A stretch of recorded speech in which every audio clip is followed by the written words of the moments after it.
Good evening, all of you. Very good evening. Please quickly join us.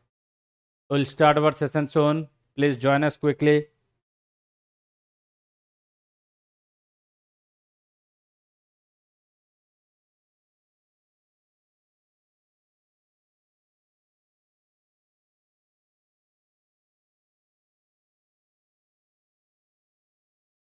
Kanupriya, Tasneem, Ananya, Riya, Vivek, Manisha. Good evening, everyone. Others, please join us.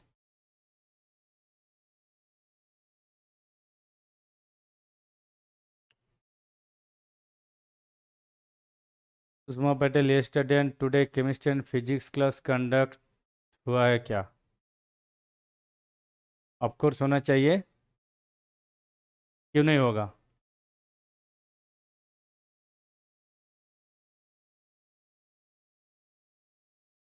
Satish, good evening.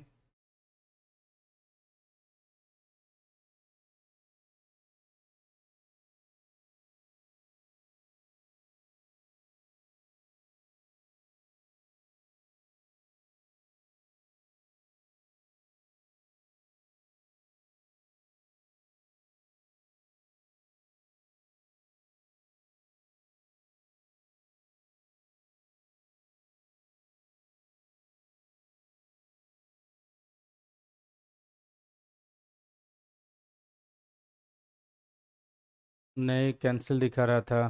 No, it's cancelled. Okay, that I don't know then.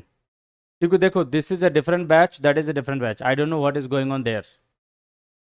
ठीक है, physics chemistry math का batch में क्या हो रहा है I don't know, क्योंकि every teacher takes classes from different different parts of the country. Okay, it's not like everyone is taking classes from Noida. Everyone is taking classes from different different cities. तो I don't no you know what's happening other classes. 2 दिन से chemistry physics का class cancelled है. Okay, definitely they will start it soon. Okay, anyway, चलो आज हम लोग TCS cycle का ऊपर बात करेंगे, राइट? क्योंकि ग्लाइकोलिसिस किया है, मतलब डेफिनेटली टीसीएस साइकिल के ऊपर बात तो करना ही चाहिए, right? So yesterday we were dealing with glycolysis. Today we'll be dealing with TCA cycle. But as you know कि तो ये जो नेचर ऑफ ग्लाइकोलिसिस है, nature of glycolysis in the sense जिस ओए में ग्लाइकोलिसिस प्रोसेस रेगुलेट होता है, ऑलमोस्ट सिमिलर ओए में टीसीएस साइकिल भी रेगुलेट होगा, क्योंकि both are part of carbohydrate metabolism. तो जब हम लोग रेगुलेशन की बात करते हैं, nature of regulation will be same for both glycolysis as well as TCS cycle. ठीक है, nature of regulation, pathway are different, but my point is the nature of regulation. Okay,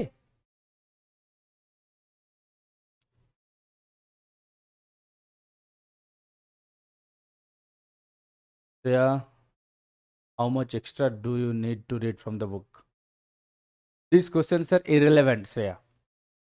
ठीक है, these questions are irrelevant. आप जो question पूछ रहे हो ना, this question seems to be an irrelevant question. Understood the meaning of irrelevant question? आप विराट कोहली को पूछोगे कि हर दिन कितना प्रैक्टिस करना है, so that every time I come to bat I'll make a century. हाँ, is there any formula for that? कि कितना आवर प्रैक्टिस करने से जब भी मैं खेलने जाऊँ आई मेक अ सेंचुरी. हाँ, इज देयर एनी फार्मूला? आप बुमराह को बोलोगे कि आप कितना बॉल प्रैक्टिस करोगे so that every time I come to bowl I take wicket in the first over, second over, something like that. हाँ, दीज आर इररिलेवेंट. आपको प्रैक्टिस करना है, हार्ड वर्क करना है. इसका कोई टाइम नहीं होता है कि सर बस ये 2 चैप्टर करने से हो जाएगा, सर 10 क्वेश्चन करने से हो जाएगा, सर 1 घंटा पढ़ने से हो जाएगा. अरे क्या मशीन है क्या? It all depends on you. It all depends on your skill, your ability. आप कितना ग्रैस्प कर रहे हो, आप कितना क्वेश्चन को समझ रहे हो आसानी से, कितना उसको इम्प्लीमेंट कर पा रहे हो, कितना आपका जो नॉलेज है कैसे हो उसको अप्लाई कर रहे हो. It all depends on you. इसका कोई लिमिट नहीं होता है कि इसका minimum maximum, nothing. It all depends on you. Understood? Today I want a book to practice questions, not for study, because topic are clear by your video. Which book should I go for? Any book, Riya. Any book of your choice. ठीक है, any book of your choice. But make sure आप जो भी किताब follow कर रहे हो, बस एक ही सजेशन है, make sure question should have some standard, some quality. Understood my point? बस यहीं पे मेरा रेस्ट्रिक्शन है, और कहीं पे रेस्ट्रिक्शन नहीं है. मतलब I can not suggest you go for this author that author, that is up to you. My only concern is आप जो क्वेश्चन देख रहे हो that should have a standard, that question should have a quality, जहां से आप कुछ सीखोगे. Understood? That should be there in your mind. बाकी आप कुछ भी किताब फॉलो करो, that is up to you, no problem. Anyway, चलो स्टार्ट करते हैं आज टीसीएस साइकिल. ओके, देखो I am very much open minded to be very honest. मैं ऐसे नहीं हूं कि मैं आपको बोल दूंगा आपको यही किताब फॉलो करना है, यही चीज करना है. That is up to you totally. मतलब you should have some freedom of learning, right? मैं ऐसे बिलीव करता हूँ कि as a reader, as a student, you should have your own freedom कि कौन सा किताब आपको अच्छा लगे, किसका लैंग्वेज आपको अच्छा लगे, किसका टीचिंग स्टाइल आपको अच्छा लगे. It should, I mean there should be a freedom in you, right? ऐसा थोड़ी हो कि मैं जो कुछ बोल दूंगा आप वही करोगे. No, you take your own freedom, no problem. Okay, तो जब हम लोग टीसीएस साइकिल के ऊपर बात करेंगे, टीसीएस साइकिल का शुरुआत कहां से हो रहा है? एक तो है ग्लाइकोलिसिस प्रोसेस, एक तो है ग्लाइकोलिसिस प्रोसेस. क्यों? क्योंकि आपको एसिटाइल कोए कहां से मिलेगा? पायरुवेट से मिलेगा. But there is one more source of getting acetyl CoA from a different source, from a different source. You know what is that source? Fatty acid oxidation. Fatty acid oxidation. Fatty acid oxidation से भी आपको ये बोलता है beta oxidation. यहां से भी आपको एसिटाइल कोए मिलेगा. अंडरस्टूड? तो ऐसा नहीं है कि एसिटाइल कोए आपको सिर्फ पायरुवेट से ही मिलेगा. You can get all the acetyl CoA from fatty acid as well. Understood? Then acetyl CoA will again join TCA cycle. So TCA cycle का beginning है acetyl CoA and oxaloacetate. तो acetyl CoA कहां से आएगा? Either it will come from pyruvate or it may come from fatty acid oxidation also.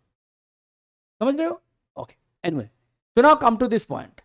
My first point is जब हम लोग glycolysis and TCA cycle के बारे में बात करेंगे, एक चीज पहले जान लो कि दो अलग अलग जो पाथवे है कहां पे होता है, सेल का कहां होता है.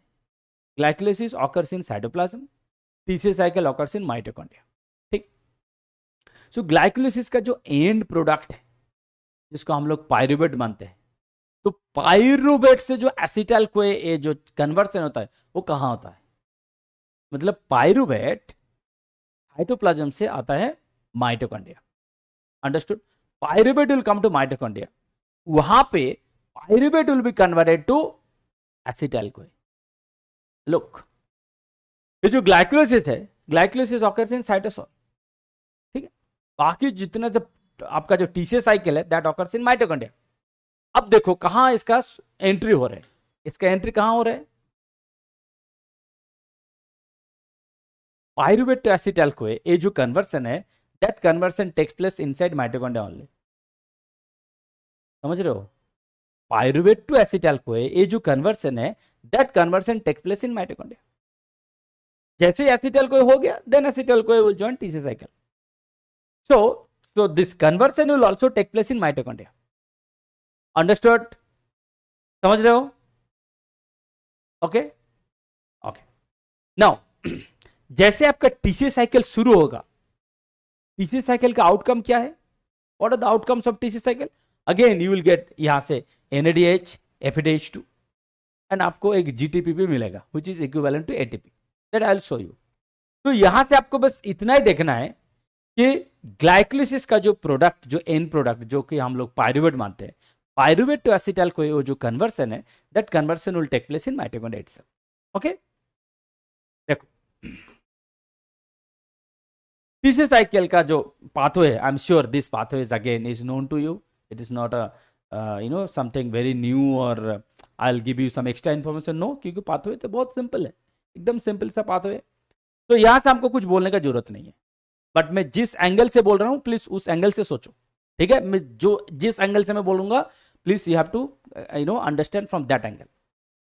नंबर वन, यहां पे एक बार देख लो कि टोटल जो आपका टीसीएस साइकिल का जो रिएक्शन है, टोटल रिएक्शन में कुछ इंपॉर्टेंट फंक्शन यहां पे लिखा है। नंबर वन, ओवरऑल रिएक्शन क्या है? एसिटाइल को से शुरू हो रहा है, acetyl co plus 3NAD plus FAD GTP this is overall reaction. तो ओवरऑल रिएक्शन में देखो आपको क्या क्या मिल रहा है? 3NADH, एक FADH2, एक GTP। This is the overall reaction, understood? Okay, next कहां होगा? माइटोकॉन्ड्रियल मैट्रिक्स होगा यूकैरियोट्स के लिए, एंड बैक्टीरिया के लिए साइटोसोल। ठीक है, so please remember TCS cycle in case of bacteria it will be in cytosol. Next, rate limiting step, मतलब सबसे जो स्लोएस्ट स्टेप है, कौन सा रेट लिमिटिंग स्टेप है? साइट्रेट सिंथेस, जो फर्स्ट एंजाइम है। Citrate synthase is the first enzyme of TCS cycle, right? So that enzyme is that rate limiting step. Now coming to the analysis point, कि यहां से IIT entrance में किस type of question यहां से पूछा जाएगा, ठीक है? चलो स्टार्ट।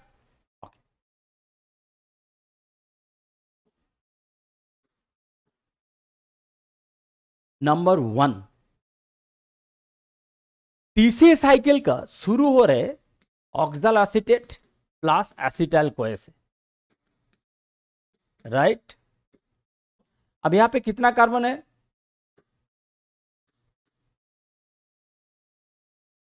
C2 and C4। यहां से आपको क्या मिल रहा है? यहां से आपको क्या मिलेगा?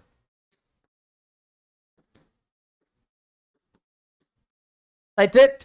इसमें कितना कार्बन है? Right, C6। Why C6? क्योंकि यहां पे टीसीएस साइकिल का फुल फॉर्म आपको पता है? Tri carboxyl acid cycle. Why TCA? Because यहां पे जो साइट्रेट का स्ट्रक्चर है, यहां पे आपको 3 कार्बन मिलेगा। अब देखो आपके एक बार में, अच्छा मैं आपको यहां पे दिखा देता हूं। Look at the structure of citrate, यहां पे आपको 3 कार्बन मिलेगा, सॉरी 3 कार्बन, 3 कार्बोक्सिल ग्रुप आपको मिलेगा, 3 carboxyl group. That's why the name is TCA,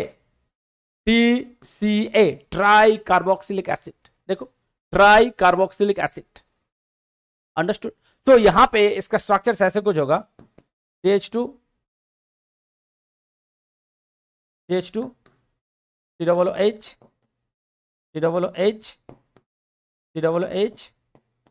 and HO। देखो, CH2COOH, OHCOOH, CH2COOH। This is the structure of your citrate, right? Look, this is the structure of your citrate. यहां पे कितना carboxyl group है? यहां पे कितना carboxyl group है? 3 carboxyl group है, tri carboxylic acid. That's why the name is tri carboxylic acid, TCA। क्योंकि TCA का जो फर्स्ट प्रोडक्ट है व्हिच इज साइट्रेट में 3 कार्बोक्सिल ग्रुप है, that's why the name is tri carboxylic acid साइट। और हैंड स्क्रैप्स वो तो आपको पता ही है, these are all basic thing. Okay, now coming to the point, जो मैंने आपको बोल रहा था वहां पे देखो, ए आपका ऑक्सैल एसीटेट, ए है आपका एसिटाइल कोए, ठीक है? यहां से आपको मिल रहा है साइट्रेट। अब देखो, ये है C4, यहां पे है C2, यहां पे है C6। Now look at this. So TCS cycle का जो फर्स्ट रिएक्शन है, C4 एंड C2, मतलब 6 कार्बन से शुरू हो रहे हैं, एंड ये तो citrate is the first product. जब साइट्रेट से फाइनली फिर ऑक्सैल एसीटेट होगा, तो C6 से शुरू कर रहे हो but you are ending with C4, that means we are losing 2 carbon. Understood? ये जो टीसीएस साइकिल है, हम लोग C6 से शुरू कर रहे हैं, but we are ending with C4. Cycle है तो हम लोग एंड नहीं बोल सकते. You can say that end, but apparently you can say that is the end product, क्योंकि एक साइकिल एक बार खत्म होगा मतलब वो ऑक्सलोएसिटेट से खत्म हो रहा है. तो लुक एट दिस, आप 6 कार्बन से शुरू कर रहे हो, you are ending with 4 carbon, so basically you are losing 2 carbons. Come to my point, you are losing 2 carbons. So now tell me, यहां से जो आप 2 कार्बन रिलीज कर रहे हो, यहां पे जो आप 2 कार्बन रिलीज कर रहे हो, वो 2 कार्बन कहां से रिलीज हो रहे हैं? Let me start with a good question. First, I'm giving you some option. Let me see how much you have studied. ठीक है, then I'll take you to the world of TC cycle. So, I'm giving you options. एक carbon होगा, one from oxaloacetate, one from acetyl CoA. Okay? 2 from acetyl CoA, 2 from oxaloacetate, and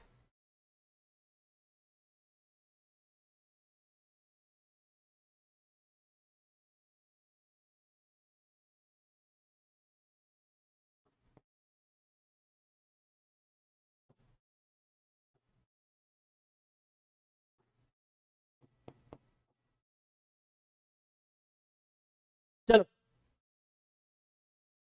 voting शुरू कर दो. Voting जानते हो ना, voting erectile machine पे voting शुरू करो, बोलो. सो ये जो टीसीए साइकिल में 2 कार्बन रिलीज हो रहे हैं, you are beginning with 6 carbon, ending with 4 carbon. तो basically in a single cycle of TCA cycle हम लोग 2 कार्बन को रिलीज कर रहे हैं. We are losing 2 carbon. So कहां से वो कार्बन रिलीज हो रहे हैं?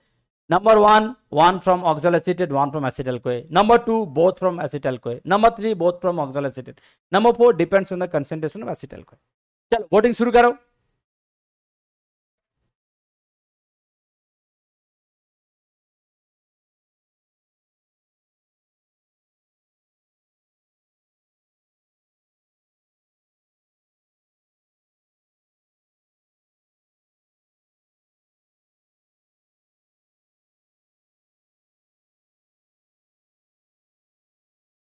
I'm so sorry. I'm so sorry. All of you are wrong. How can it be? At least कोई एक तो हो सकता था कि करेक्ट. हाँ? All of you are wrong. अरे please don't write 2 anymore because it is wrong. Pooja, yes. Pooja is the first one who is correct. Pooja is the first one who is correct. Now see, देखो आप लोग क्या करते हो आपको पता है? प्लीज हमको बुरा मत मानो. आप लोग बायोलॉजी को ना सिंपली आप मेमोरी बेस्ड कर लेते हो. That is the problem. आप लोग सोचते हो कि बायोलॉजी में तो सिंपल रट्टा मारना है, यहाँ पे दिमाग लगाने का तो कुछ है ही नहीं. जितना ज्यादा मेमोरी करो उतना ही बायोलॉजिस्ट का फंडा है. ऐसे करने से ना आप ज्यादा दूर तक जा नहीं पाओगे. यू बिलीव मी और नॉट, अगर आप ऐसे सोचोगे कि बायोलॉजिस्ट है हम लोग का क्या है, दिमाग का तो कुछ है नहीं, सिंपली मेमोरी बेस्ड. मतलब I was not expecting that all of you will make it wrong. इतना गुस्सा आ गया मेरा. टीसीए साइकिल आप बचपन से पढ़ के आ रहे हो, राइट? 5th स्टैंडर्ड से पढ़ के आ रहे हो टीसीए साइकिल. ये जो 2 कार्बन रिलीज होता है, कहां रिलीज होता है 2 कार्बन? कार्बन रिलीज का मतलब क्या है? What do mean by carbon release? Carbon as a simply carbon release होता है. What do mean by carbon release? Carbon release होगा या तो जहां पे कार्बन है दैट विल बी रिलीज्ड, जहां पे कार्बन है दैट विल बी रिलीज्ड. अब बायोलॉजिकल जो प्रोसेस है, कार्बन रिलीज मतलब क्या? या तो इन the form of carbon dioxide जिसको हम लोग बोलते हैं डीकार्बोक्सिलेशन, या तो इन द फॉर्म ऑफ मान लीजिए कहीं पे कुछ मिथाइल ग्रुप रिलीज हो रहा है in the form of demethylation, right? जो हम लोग बायोलॉजिकल रिएक्शन में पढ़े हैं, कार्बन रिलीज का मतलब क्या है? Carbon will be released in the form of let's say carbon dioxide which is called decarboxylation, और मिथाइल ग्रुप से भी हो सकता है. बट मैं टीसीए साइकिल का बात कर रहा हूं. टीसीए साइकिल में सिंपली क्या होता है? डीकार्बोक्सिलेशन और कुछ नहीं. डी कार्बोक्सिलेशन का मतलब क्या है?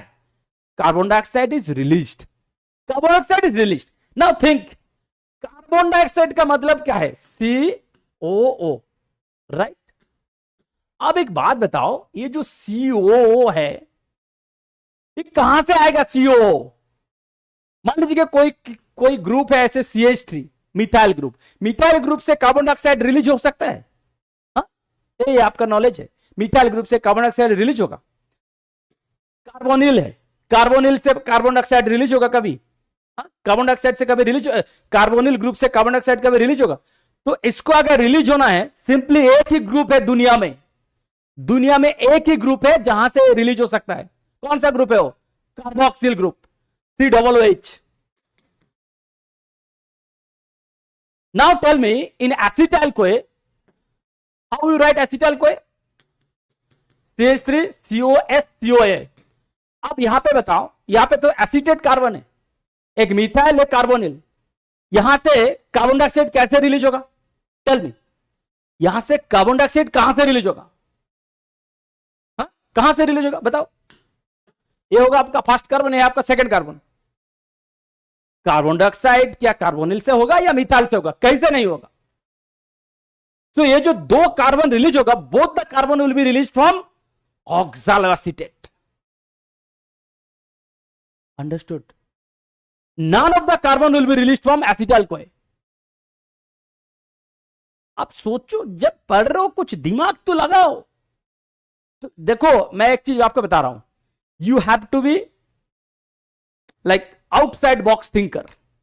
ऐसे नहीं कि हाँ TCS साइकिल शुरू होगा एसिटाइल कोई से, खत्म होगा ऑक्सैलोएसिटेट से, बस चलो इसको रट्टा मारो रट्टा मारो, कुछ नहीं होगा। Because you will not get a single question from that angle, क्योंकि आप लोग सिंपली कन्वेंशनल वे में पढ़ते हो।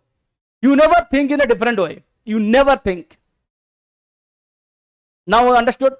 So ये जो both the carbon will be released, both the carbon means both the decarboxylation। यहां पे बेसिकली क्या होगा? दो decarboxylation स्टेप है, राइट? पूरा TCS साइकिल में दो decarboxylation स्टेप है। So both the decarboxylation will occur from oxaloacetate only। Understood? सबका समझ में आया कि नहीं? समझ में आया? Okay, next, my next question. जब हम लोग ATP कैलकुलेशन का बात कर रहे थे, जब हम लोग ATP कैलकुलेशन का बात कर रहे थे TCS साइकिल का, ठीक है, चलो ATP कैलकुलेशन बात करेंगे हम। ये जो ब्रिजिंग स्टेप है, pyruvate to oxaloacetate, pyruvate to sorry pyruvate to acetyl CoA, pyruvate to acetyl CoA, ये जो ब्रिजिंग वाला स्टेप है, ये जो ब्रिजिंग वाला स्टेप है, यहां से भी आपका एक कार्बन डाइऑक्साइड रिलीज होगा, यहां से भी आपका कार्बन डाइऑक्साइड रिलीज होगा। अंडरस्टूड? कैसे? देखो मैं आपको बता रहा हूं। बेसिकली ये क्या है? पायरुवेट क्या है? CH3 CO COOH to CH3 COS COA। Understood? तो अब देखो यहां पे ये 1 2 3, ये है 1, ये है 2। तो ये जो है this will be released in the form of CO2। समझ रहे हो?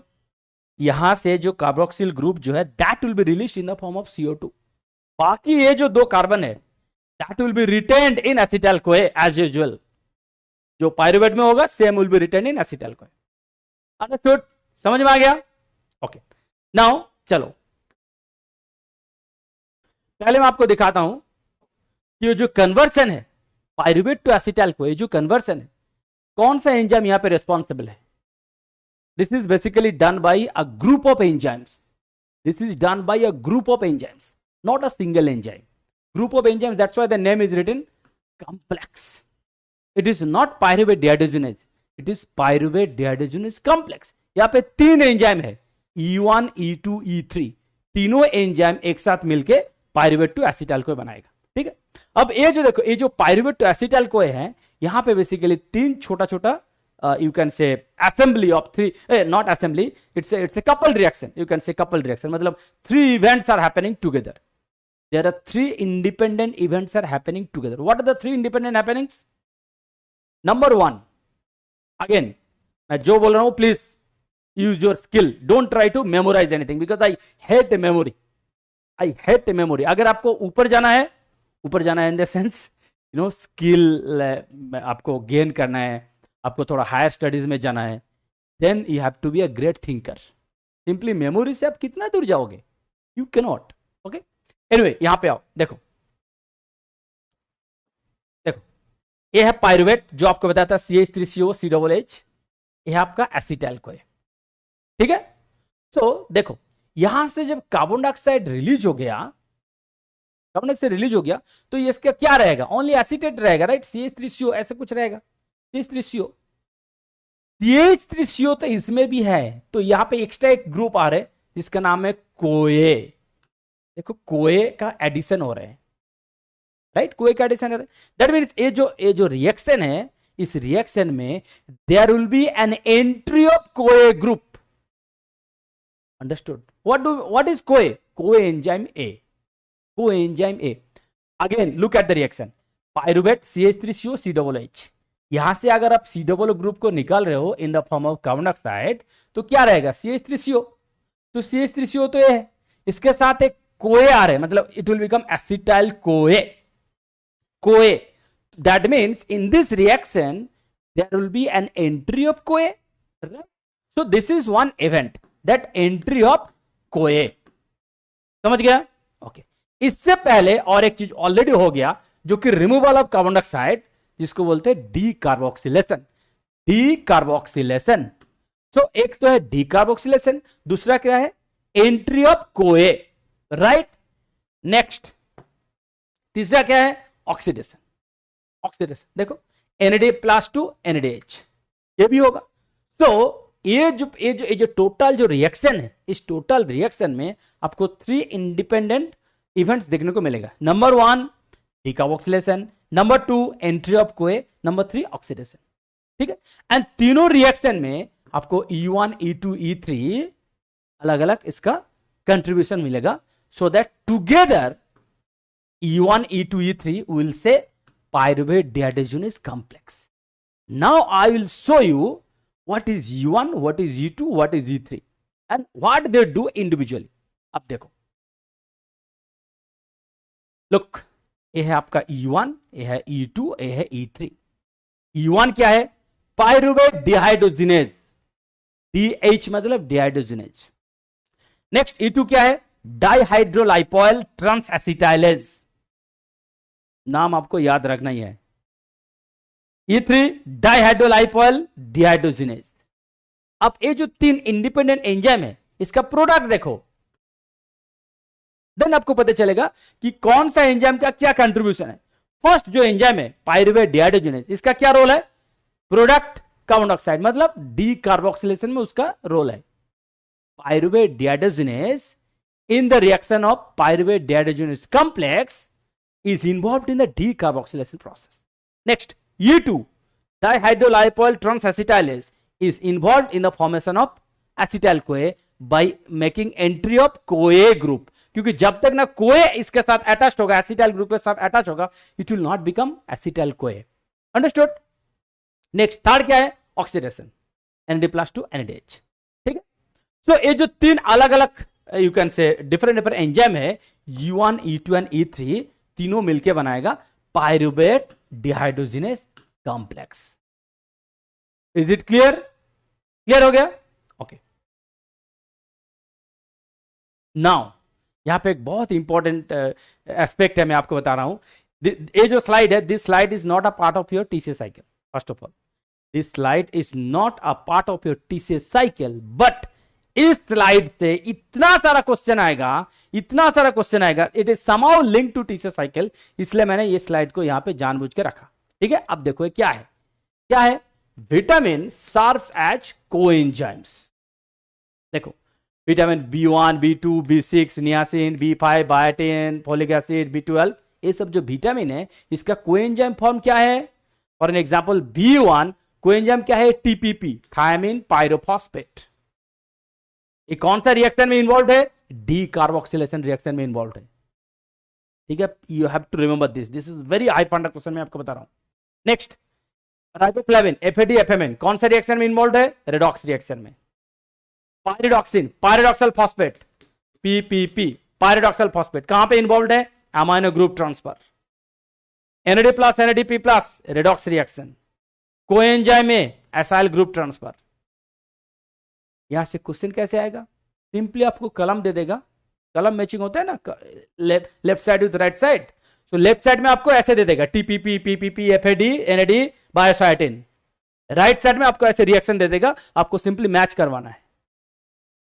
This slide is so important, you can't believe, मैं बता रहा हूं, क्योंकि बायोलॉजिकल रिएक्शन में ये जो कोएंजाइम है, this is so important. So you will definitely get question from this slide. Okay, so please be careful. हाँ, अब मैं आपको एक इंटरेस्टिंग चीज दिखाऊंगा, एसिटाइल कोए का स्ट्रक्चर। टू बी ऑनेस्ट, मैं जब ग्रेजुएशन में था, when I was like you, ऐसे देखते थे कि पायरुवेट तो ऐसे है, CH3COCOOH, यहां से CO2 रिलीज होगा, so it will become CH3CO and COA. So this is your acetyl CoA, right? So मैं सोचता था, when I was like you, मैं ऐसे सोचता था कि पायरुवेट में 3 कार्बन है, पायरुवेट में 3 कार्बन है, एसिटाइल CoA में 2 कार्बन है, ठीक है, कोए ग्रुप यहाँ पे अटैच होगा, 2 कार्बन है, तो एसिटाइल CoA जो है, this will be a small molecule, छोटा मॉलिक्यूल, राइट? क्योंकि पायरुवेट से अगर 1 कार्बन आप निकाल दे रहे हो, आपके पास ओनली 2 कार्बन है एंड कोई आके यहां से अटैच होगा, तो it will become a small molecule. Are you getting my point? मतलब मैं कौन सा सेंस पे मैं बोल रहा हूं कि एक मॉलिक्यूल से दूसरा मॉलिक्यूल यहाँ पे फॉर्मेशन हो रहा है, जिसके पास 3 था, यहाँ से 2 हो रहा है, जिसके साथ कोई जाके अटैच होगा, तो एसिटाइल कोई भी छोटा मोटा कुछ मॉलिक्यूल ऐसे कुछ होगा। I used to think earlier, okay. जैसे मैंने एक्चुअल किताब में देखा, तब तो मेरा दिमाग उड़ गया कि एसिटाइल कोए का स्ट्रक्चर इतना बड़ा है, इतना बड़ा है, यू कांट इवन इमेजिन, मैं बता रहा हूं, बियॉन्ड योर इमेजिनेशन। जिसको एसिटाइल कोए का स्ट्रक्चर पता है, he will not be surprised, क्योंकि उसको पता ही है, बट जिसको नहीं पता है, for the first time listening to me, I am sure, just see what will be your reaction. देखो, ये जो पूरा स्ट्रक्चर आप देख रहे हो, ये पूरा स्ट्रक्चर एसिटाइल कोए का है, ठीक है। इसमें ये जो एसिटाइल ग्रुप है, एकदम छोटा ग्रुप है, देखो ये है छोटा ग्रुप CH3CO, बाकी क्या है? कोए। ये जो कोए है, इस कोए में इतना सारा चीज है, क्या क्या है? देखो, number 1, beta mercapto ethylamine, which is linked to pantothenic acid, which is linked to 3' 5' ADP। इतना सारा चीज एक साथ मिला के बनाएगा कोएंजाइम ए। समझ रहे हो? इतना बड़ा स्ट्रक्चर है कोएंजाइम ए का। तो देखो, इसको पूरा लिखा है, ये जो एसिटाइल कोए है, शोइंग इट्स कंस्टिट्यूएंट्स, क्या क्या है? ये जो बस CH3CO, ये है आपका एसिटाइल ग्रुप, बाकी beta marker ethylamine, pantothenic acid and 3' 5' ADP, total मिला के होगा कोए, एंड उसके साथ CH3CO ऐड करेगा तो it will become acetyl CoA. Now you can you imagine how big it will B? It's a huge molecule, कोए इज अ ह्यूज मॉलिक्यूल। अब यहां से बहुत सिंपल सा क्वेश्चन देगा, बहुत सिंपल सा क्वेश्चन, जिसको स्ट्रक्चर के बारे में बिल्कुल पता ही नहीं है, यू नो, क्वेश्चन जब मैं आपको बताऊंगा यहां से क्या क्वेश्चन आएगा, देन आपको पता चलेगा कि सर क्वेश्चन तो गलत है। देखो, हमको पहले क्वेश्चन बताने दो।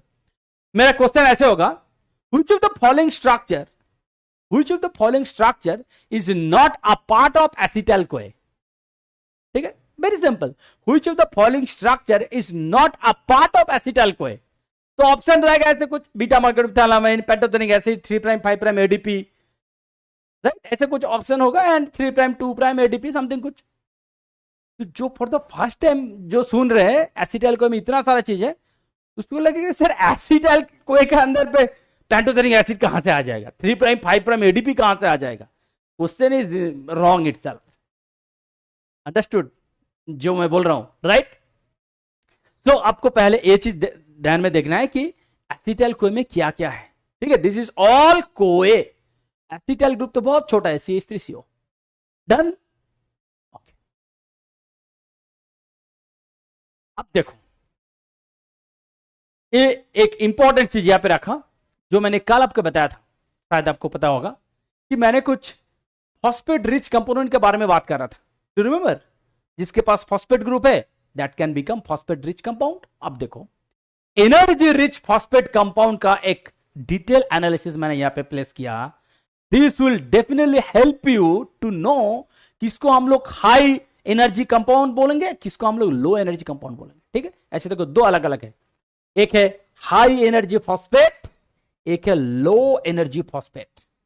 मतलब high energy phosphate compound, low energy phosphate compound. Okay, अब देखो, यहां से यहां तक है हाई, यहां से यहां तक है लो।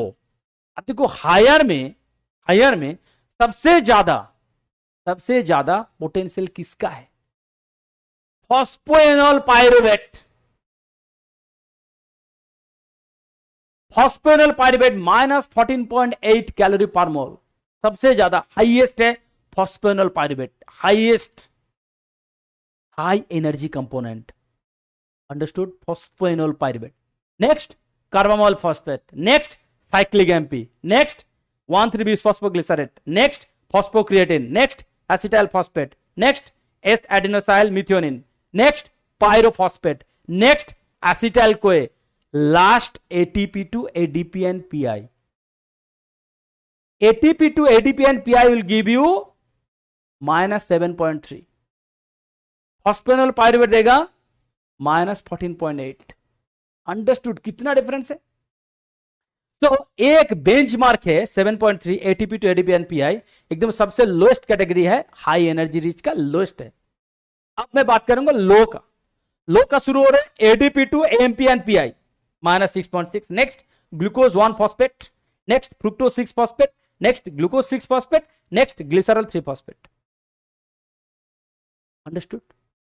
सो एटलीस्ट मैं ए नहीं एक्सपेक्ट कर रहा हूं, आई एम नॉट एक्सपेक्टिंग कि आपको ए वैल्यू भी याद रखना है, नो, क्योंकि ये क्वेश्चन आपको नहीं पूछेगा कि आपका वैल्यू डायरेक्ट दे देगा कि साइक्लिक एमपी का कितना वैल्यू है, no, they will not ask you at least this much, but what they will ask you, which of the following compounds, which of the following compounds is energetically least potential, energetically least potential out of the 4?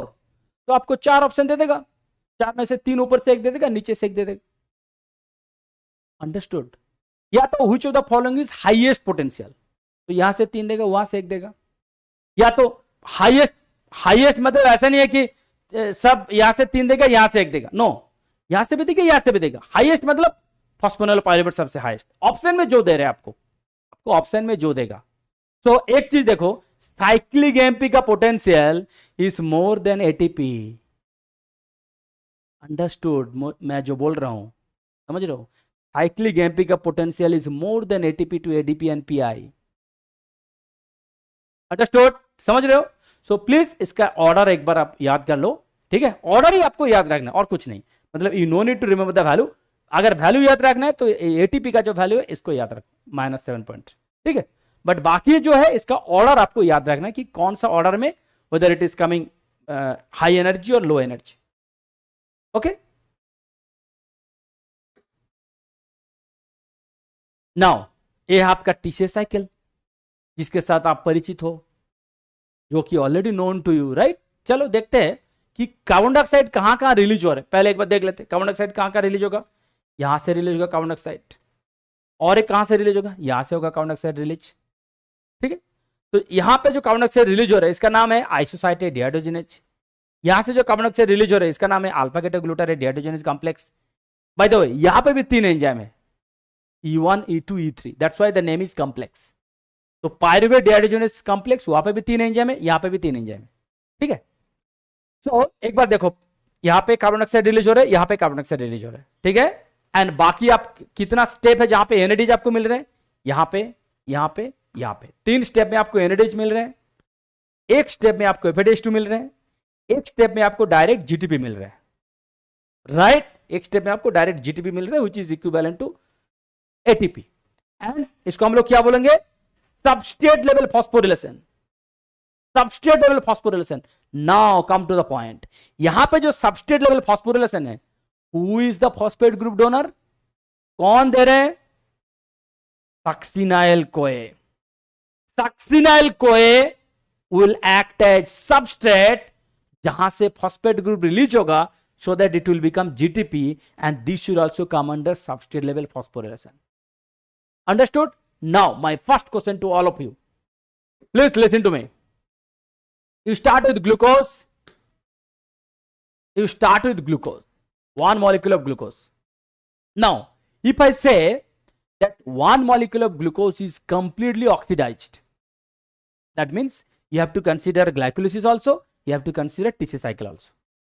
Combine, you have to consider. I repeat again, if I say you assume one molecule of glucose is completely oxidized, that means what, आपको glycolysis भी consider करना है, आपको TCA cycle भी consider करना है. Understood? Okay. Now tell me, from one molecule of glucose, after complete oxidation,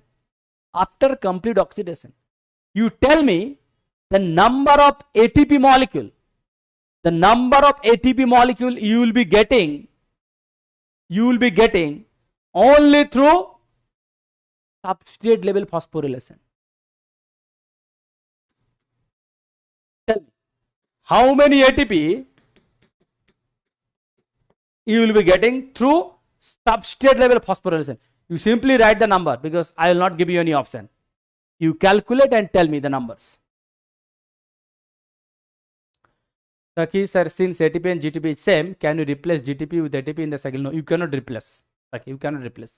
We consider GTP as ATP because जब हम लोग ATP कैलकुलेट करते हैं, जब ATP का नंबर कैलकुलेट करते हैं, वहां पे GTP को भी हम लोग इक्विवेलेंट वे में कंसीडर करते हैं. अंडरस्टूड? या. तो tell me, how many molecules of ATP will be generated only through substrate level phosphorylation, that too after complete oxidation of one molecule of glucose.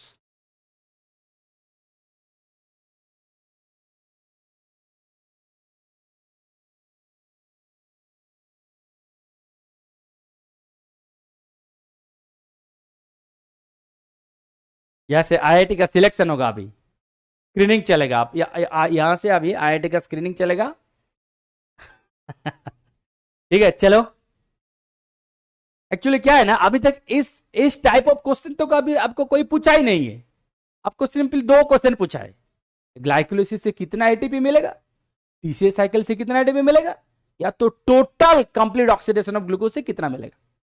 But ये जो fraction of ATP only through substrate level phosphorylation, only through oxidative phosphorylation, कितना कितना मिलेगा, you have never understood. Okay, anyway, now come to the point. What will be the right answer? चलो मैं नाम से बुला देता हूं, देन आपको पता चलेगा कि कितना आंसर करेक्ट है.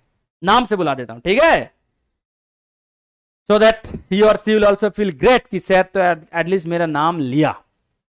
चलो, who is the first person to write the correct answer? Surabhi Kumari, Shivam Singh, Vivek Kumar, Kanu Priya, Annesh Ghosh. And those who have written 6, they all are correct. Your answer will be 6. अब मजा आ रहा है आपको? अब मजा आ रहा है ना? IIT का मजा आ रहा है अभी? अब देखो IIT का मजा आ रहा है. अच्छा, ग्लाइकोलिसिस में आपको 4 एटीपी मिला था. ग्लाइकोलिसिस में आपको 4 एटीपी मिला था, राइट? That you know.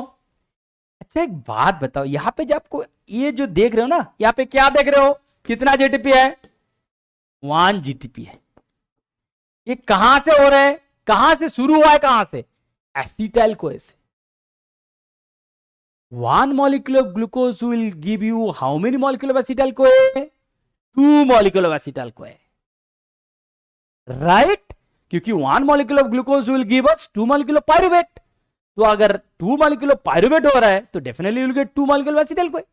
तो ये जो साइकिल है, ये साइकिल से जब आप एटीपी कैलकुलेशन करते हो, everything will be multiplied by 2. You forgot that. It is so basic thing. Everything will be multiplied by 2. जब हम लोग 1 molecule of glucose से कंसिडर करेंगे, जब हम लोग 1 molecule of glucose से कंसिडर करेंगे, everything will be multiplied by 2. क्योंकि आप अल्टीमेटली 2 एसिटाइल को मिलेगा, right, from 1 molecule of glucose. So everything will be multiplied by 2. तो यहां पे भी will be multiplied by 2. So these 2 and previous 4, it will be 6. Understood? देखो problem क्या है ना, प्रॉब्लम यह है कि मैं ये नहीं बोल रहा हूं कि आप टीसी साइकिल नहीं पढ़े हो. You have studied TC cycle. The problem क्या है, कन्वेंशनल ओए में पढ़े हो, कन्वेंशनल ओए में, बस टीसी साइकिल ड्रॉ करो. मैं आपको बता रहा हूं कैसे क्वेश्चन आता था. Draw the TCA cycle and label all the intermediates, 8 marks, and derive the ATP net gain of ATP through TCA cycle, another 2 marks. So total 10, and I am sure all of you have got 9 or 10 out of 10 in your graduation. Everyone got 9 or 10 out of 10, right? ऐसे होता है ना graduation में. But यहां पे question same चीज है. तीसरे साइकिल से मैं क्वेश्चन पूछ रहा हूं, मैं थोड़ी कुछ दूसरे जगह से क्वेश्चन पूछ रहा हूं. But the angle of question, the level of thinking is totally different. Understood? Anyway, तो सिमिलरली जैसे हम लोग सबस्ट्रेट लेवल पे किया, ऐसे ऑक्सीडेटिव फॉस्फोरिलेशन से भी क्वेश्चन आ सकते हैं. अंडरस्टूड? जब क्वेश्चन आएगा नेट गेन का, जब क्वेश्चन आएगा नेट गेन, तब आपको एकदम पहले से कंसिडर करना है कितना माइनस हो रहा है, कितना प्लस हो रहा है. अंडरस्टूड? जिसका अभी भी कंफ्यूजन है, देखो गेन इज डिफरेंट. गेन मतलब क्या, आपका लॉस कितना, प्रॉफिट कितना, then gain will be calculated. समझ रहे हो? बहुत सिंपल है. गेन कैसे कैलकुलेट करोगे? You have to consider loss also, you have to consider profit also, then you will calculate how much is my gain. But यहां पे मैं गेनिंग वाला क्वेश्चन नहीं पूछ रहा हूं. I am not asking you any gain. I am simply asking how many ATPs are generated through substrate level phosphorus. Simple question. ठीक है? तो यहां पे you no need to consider कितना गेन, कितना लॉस. समझ रहे हो? मेहंदी सर 4 एटीपी ग्लाइकोलाइसिस से आया है, बाकी 2 फिर से बता दीजिए. वाह, मतलब पूरा कहानी बता दिया मैंने. बात होता है ना, रामायण का पूरा कहानी सुनने के बाद बोले sir can you tell me what is the relation between Ram and Sita. So like that you are asking. पूरा कहानी बता दिया. लास्ट में मेहंदी यू आर आस्किंग सर 2 कहां से आ रहे. यही तो मैं बोल रहा हूं आपको. यहां से जो 1 मॉलिक्यूल अल्टीमेटली आपको मिल रहे हैं, ये 1 मॉलिक्यूल ऑफ जीटीपी क्या है? From 1 molecule of acetyl co. आप जब 1 मॉलिक्यूल ऑफ ग्लूकोज का बेसिस पे कंसीडर करोगे, तो 1 molecule of glucose in glycolysis will give you 2 molecule of pyruvate, right? तो 2 मॉलिक्यूल ऑफ पायरुवेट का मतलब क्या है? 2 मॉलिक्यूल ऑफ एसिटाइल को. तो ये है 1 मॉलिक्यूल ऑफ एसिटाइल को का पूरा कहानी. तो जब हम लोग एटीपी कैलकुलेशन करते हैं, don't you multiply all this things by 2. आप मल्टीप्लाई नहीं करते हो. अगर मल्टीप्लाई नहीं करेंगे तो कैसे कैलकुलेट करेंगे पूरा एटीपी? या each and everything should be multiplied by 2, right? हम लोग करते हैं ना. तो that will be done. Understood? Now my second question. This will be even more interesting. This will be even more interesting. But I am sure now you can say the answer. My question is, in a complete oxidation of 1 molecule of glucose, listen to me very carefully. In a complete oxidation of 1 molecule of glucose, how many molecule of carbon dioxide will be released? I repeat the question again. I repeat the question again. ठीक है? When 1 molecule of glucose will be completely oxidized, how many molecules of carbon dioxide will be released? You write now.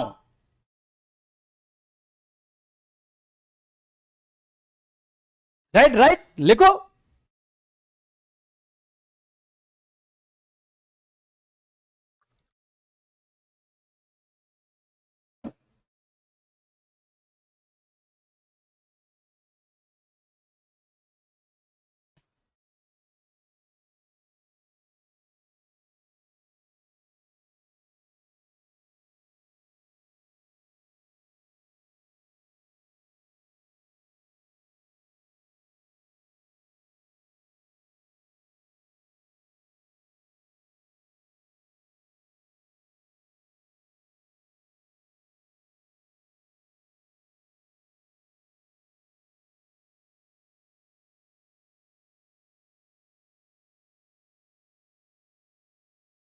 Bye the way answer.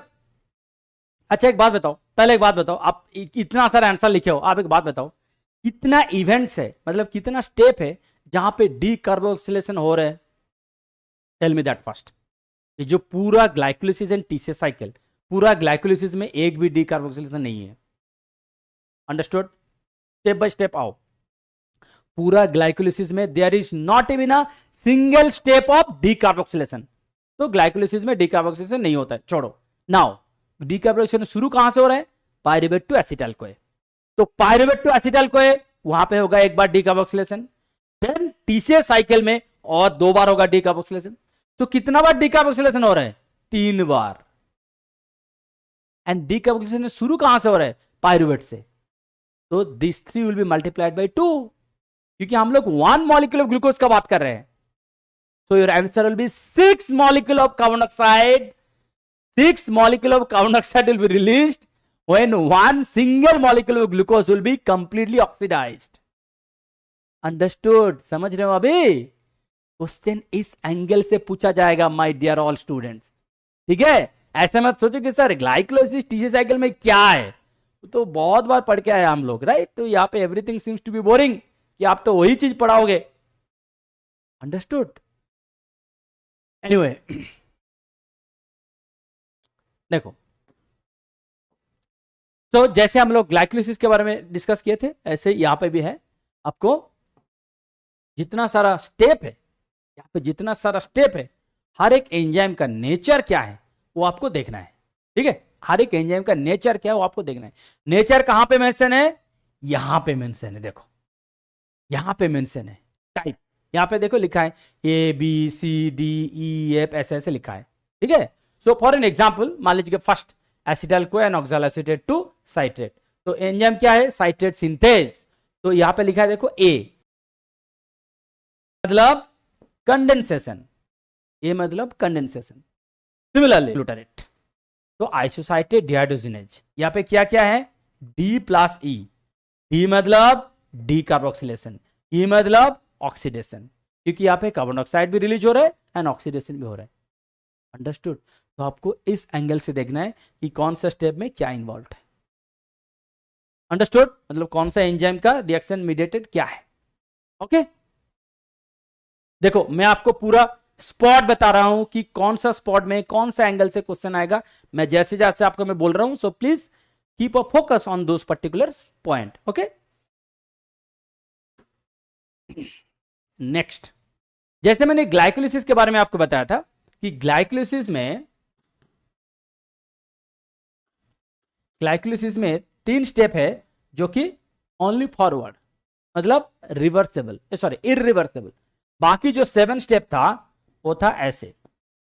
This was on glycolysis, मतलब glycolysis में 3 step था irreversible, 7 step था reversible. यहां पे भी आपको कुछ reversible step है, यहां पे कुछ इरिवर्सेबल भी है। पहले यहां पे देख लो कौन कहां कहां आपको इरिवर्सेबल मिल रहा है। इरिवर्सेबल यहां पे है, इरिवर्सेबल यहां पे है, इरिवर्सेबल यही 2 है, ठीक है? ये जो दो स्टेप है, एंड यहां पे भी एक है। यस, यहां पे भी 3 होना चाहिए, मैं वही ढूंढ रहा था कहां है। 3 स्टेप है, यहां पे भी irreversible. Okay, so please remember glycolysis में भी 3 इरिवर्सेबल स्टेप है, टीसीएस साइकिल में भी 3 इरिवर्सेबल स्टेप है, ठीक है? बाकी सब दोनों मतलब रिवर्सेबल है, ठीक है? Now coming to the point, आपको कैसे पता चलेगा कि रिवर्सेबल है या इरिवर्सेबल है? On the basis of del G value, simply on the basis of del G value. आप देखोगे अगर इरिवर्सेबल है तो del G value will be very high negative, del G will be very high negative. Now del G negative मतलब will be forward reaction, right? सबको पता है। And del G positive मतलब it will be backward reaction, right? अब तीसरे cycle में आप देखोगे एक इंटरेस्टिंग स्टेप जो कि पॉजिटिव है, मैं आपको दिखा रहा हूं, देखो। Look which step it is? The last step, मतलब मैलेट टू ऑक्सैलोएसिटेट। ये मैलेट टू ऑक्सैलोएसिटेट में डेल जी प्लस है, इसका मतलब क्या है? Oxaloacetate will again come back to malate. Del G plus मतलब oxaloacetate will again come back to malate. So If it is so कि oxaloacetate will again come back to malate, then the question is how will you get citrate then? I mean, how will the cycle continue? If oxaloacetate will again come back to malate, then how will the cycle continue? देखो यहाँ पे कितना biology कितना interesting है. Malate to oxaloacetate is del G plus. Endergonic reaction. It is endergonic. But oxaloacetate to citrate is highly exergonic. It is highly exergonic and this is endergonic. ये जो highly exergonic है मतलब यहां पे del G इतना negative है कि this enzyme is more powerful than this enzyme. So क्या होगा? ये एंजाइम जैसे ही oxaloacetate को बनाएगा, जैसे ही oxaloacetate will be formed, immediately citrate synthase will take this oxaloacetate, it will combine with acetyl-CoA to make it further citrate. Understood? So basically there will be a competition between this enzyme versus this enzyme. Who can work faster? Who can work faster?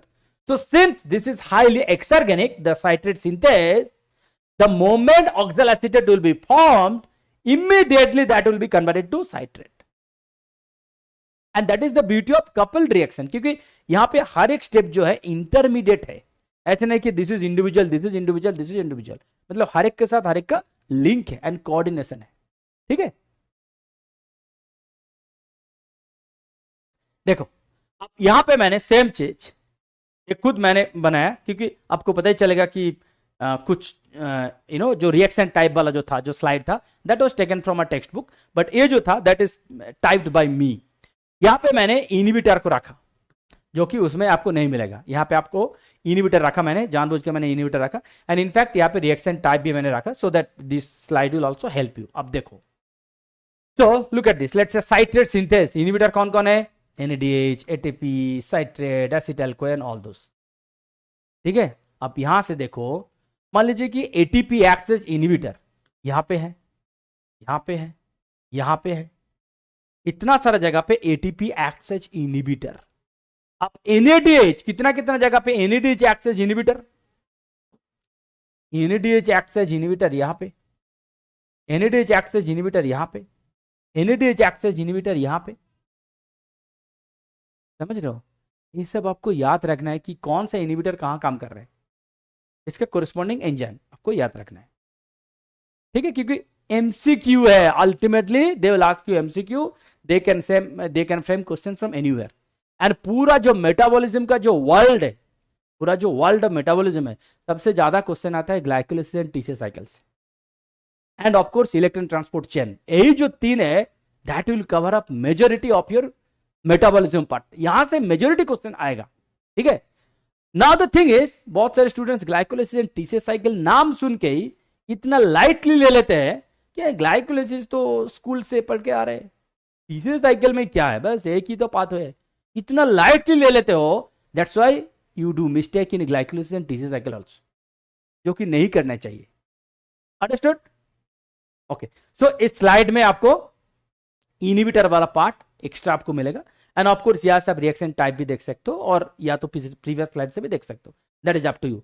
But inhibitor आपको याद रखना है क्योंकि this is a very important point कि inhibitor can also be asked in a question. Okay. Next, हम लोग तो अभी तक रेगुलेशन के बारे में कुछ बताया नहीं. अभी तक हम लोग क्या बात कर रहे थे? पूरा साइकिल, पाथवे, क्या क्या क्या क्या एवरीथिंग हम लोग बात कर रहे थे. अब देखो इसका जो पूरा प्रोसेस है, इस पूरा प्रोसेस में आप देखोगे कुछ जगह पे ऐसे क्रॉस, कुछ जगह पे ऐसे ग्रीन सिंबल है. ग्रीन सिंबल मतलब दे विल एक्टिवेट, रेड मतलब दे विल नॉट एक्टिवेट, मतलब दे विल इनहिबिट. सो मैं फिर से आपको बता रहा हूं, कंसेंट्रेशन ऑफ एटीपी या तो NADH, इसका अगर हाई हुआ, इसका कंसेंट्रेशन अगर हाई हुआ, that means TCA cycle will be inhibited. TCA will be, देखो मैं यहां पे लिख के दे रहा हूं, TCA will be inhibited. Understood? And उल्टा सोचो, उल्टा मतलब AMP हाई या तो NAD प्लस हाई. अगर ये दोनों हाई है then TCA will be activated. TCA will be promoted. Understood? So इसलिए मैं आपको बोल रहा था कि ग्लाइकोलाइसिस का जो फंडा है यहां पे भी सेम फंडा होगा इन टर्म्स ऑफ रेगुलेशन, क्योंकि अल्टीमेटली ग्लाइकोलाइसिस ही आता है TCA साइकिल में, right? So nature of regulation will be same. So जो मैंने लिखा सेम चीज यहां पे भी है, बट यहां पे एक एडिशनल एक इंपॉर्टेंट फैक्टर है जिसका नाम है कैल्शियम. जिसका नाम है कैल्शियम. ठीक है, कैल्शियम का रोल क्या है TCA साइकिल का ऊपर, मैं आपको एक्सप्लेन कर रहा हूं. देखो, आपको पता है कि फिजियोलॉजिकली हम लोग जो भी कुछ करते हैं, anything what ever you do physiologically in each and every function. For an example, आप शायद सोच रहे हो कि sir what do mean bye physiological function. मान लीजिए कि आप कुछ नहीं कर रहे हो, चुपचाप बैठे हो, तो आपका लंग्स तो पंप कर रहे हैं, आपका हार्ट भी पंप कर रहे हैं, डायफ्राम का मूवमेंट हो रहा है, राइट? हो सकता है कि आपका फूड डाइजेशन स्टेज में हो, राइट?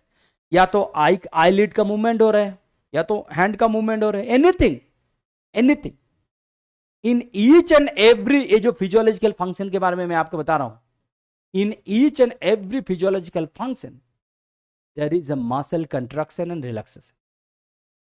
मतलब without muscle contraction and relaxation we will be physiologically dead. You can't have your life without muscle contraction and relaxation.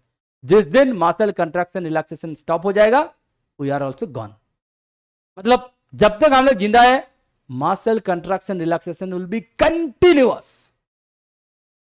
आप मान लीजिए कि आप सो रहे हो, जितना फिजियोलॉजिकल फंक्शन चलेगा, एटलीस्ट आपका breathing and heart and breathing, अगर ये दोनों के कंसीडर कर लेते हो, चलो अब बाकी कुछ छोड़ दो, दोनों में आपका मसल कंट्रैक्शन रिलैक्सेशन है.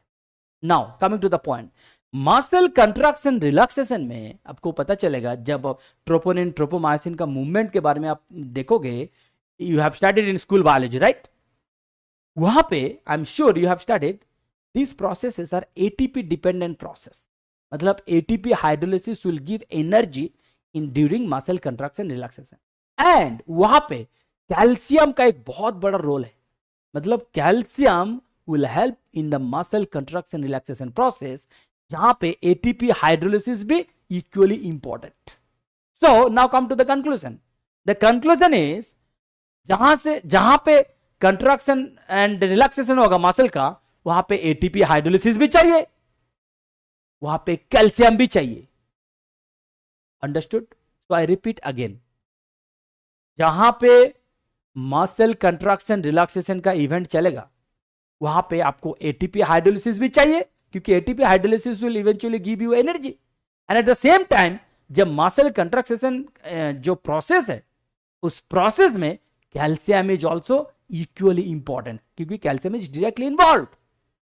सो कैल्शियम को पता है कि अगर एटीपी का सप्लाई कम हो गया तो मसल कंट्रैक्शन रिलैक्सेशन रुक जाएगा. अंडरस्टूड? कैल्शियम को पता है ये चीज. दैट्स व्हाई जब एटीपी फॉर्मेशन का बात है, कैल्शियम विल ऑलवेज सपोर्ट कि हां और एटीपी हो. समझ रहे हो? क्योंकि मसल कंट्रैक्शन रिलैक्सेशन एकदम लाइक यू कैन से never, what is that sentence called? Never ending. जिस दिन एंड होगा, हम लोग भी एंड हो जाएंगे. Muscle contraction relaxation is a never ending process in a living human being, not only human, any animals, right? So जब मसल कंट्रैक्शन रिलैक्सेशन को कंटिन्यूअसली चाहिए, तब कंटिन्यूअसली एटीपी सप्लाई भी होना चाहिए, कंटिन्यूअसली कैल्शियम का कंसेंट्रेशन भी सही होना चाहिए, क्योंकि both the things are equally important. That's why presence of calcium will always support ATP formation. And जितना सारा बायोलॉजिकल पाथवे है, कौन सा पाथवे है जहां से सबसे ज्यादा एटीपी आपको मिलेगा?